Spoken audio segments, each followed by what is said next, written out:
শুদ্ধি অভিযানকে ঘিরে দিন যতই যাচ্ছে ততই বিএসইসিতে জন্ম নিচ্ছে একের পর এক রহস্য। সংস্থাটির চেয়ারম্যানের পদত্যাগকে কেন্দ্র করে সর্বশেষ অস্ত্র হিসেবে ব্যবহার করা হয়েছে কর্মকর্তাদের কর্মবিরতি। এতে খন্দকার রাশেদ মাকসুদের থাকা না থাকা নিয়ে তৈরি হয়েছে মিশ্র প্রতিক্রিয়া। সানি আহমেদের রিপোর্ট। শেয়ার বাজারের ইতিহাসে কালো অধ্যায় হিসেবে থমথমে পরিস্থিতি বাংলাদেশ সিকিউরিটিজ অ্যান্ড এক্সচেঞ্জ কমিশনে। কর্মকর্তারা নেই কাজে, চলছে কর্মবিরতি, দাবি চেয়ারম্যানের পদত্যাগ। অর্থনৈতিক সংস্কারের ব্যর্থ করার অংশ হিসেবে ফ্যাসিস্ট সরকারের নিয়োগপ্রাপ্ত কমিশনার জনাব মোহাম্মদ মহসিন চৌধুরী অন্যান্য কমিশনার এবং চেয়ারম্যানদের সাথে নিয়ে ফ্যাসিস্ট সরকারের এজেন্ডা বাস্তবায়ন করে চলেছেন। কথায় আছে, ঘরের শত্রু যখন বিভীষণ তখন পরাজয় হয়ে পড়ে অনেকটা নিশ্চিত। শেয়ার বাজারের রাঘব বোয়াল ধরার জালে অনেকটা অপ্রত্যাশিতভাবেই সামনে এসেছে নিজের ঘরের শুদ্ধি অভিযান।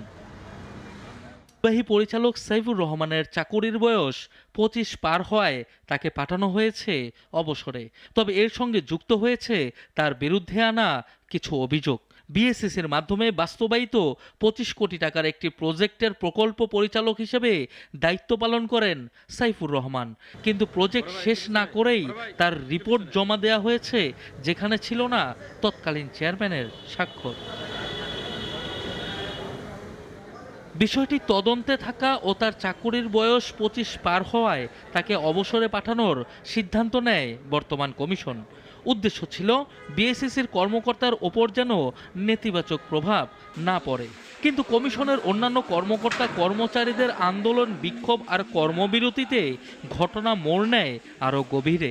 প্রশ্ন ওঠে, বিএসইসির শুদ্ধি অভিযানে যারা বাধা দিচ্ছে তাদের স্বার্থ কোথায়?